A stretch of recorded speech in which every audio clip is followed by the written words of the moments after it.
asking questions since long time. I have one question and I am sincerely seeking knowledge and no bad intentions.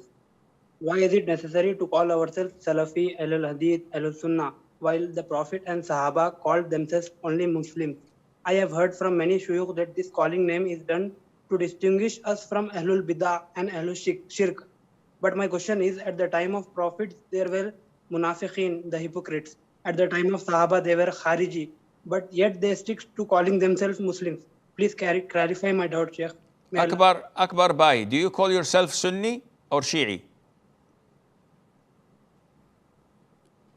Akbar Bhai. Yes, Sheikh. Do you call yourself Sunni or Shi'i? Right now I am seeking knowledge and I call myself only Muslim. So if someone says, are you Sunni or Shi'i, what do you say? I say I follow the Prophet's Sunnah. You did not answer me.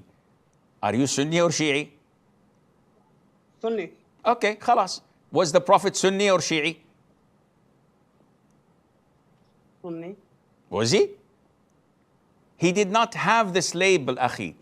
So, to answer your question, you are 100% correct that the Prophet ﷺ and the companions and the Sahaba and the Tabi'een, they did not label themselves as such simply because these deviant forces or sects or cults had no weight and had no presence. So you don't look at them except as you look and regard them as insects. You don't pay attention to them.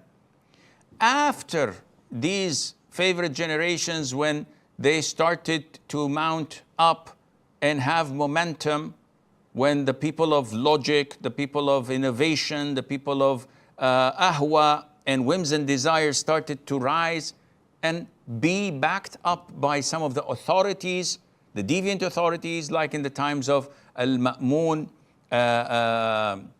when we had Al-Mu'tazila and those who came afterwards, and you have the Asha'ira, Al-Maturidiyya, and all of these sects who had the backing of some governments.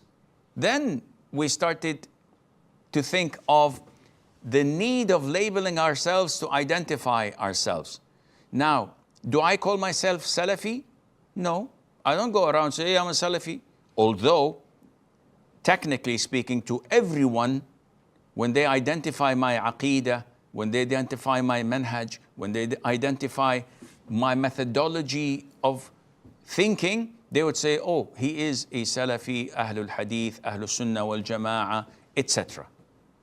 So I don't go around and brag about it because I don't have to.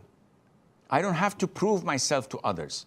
But as I've asked you, when you come to a fork of the road and someone says, are you this or that? You wouldn't say, no, I would identify myself as a Muslim. Someone asks you a blatant, straightforward question. Are you Salafi or Maturidi? What would you say? Of course I'm a Salafi. I follow the methodology of the Prophet ﷺ, his companions, the Tabi'een and Tabi'it Tabi'een. Now you, on the other hand, who are you following? He dares not to say the Prophet, the companions, and the Tabi'een, because he knows that he's a liar.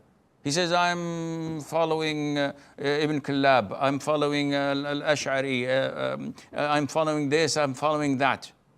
Then, with all due respect, there is a difference. So, you don't go around carrying a label or a flag saying that I'm this, I'm that. I'm a Muslim, full stop.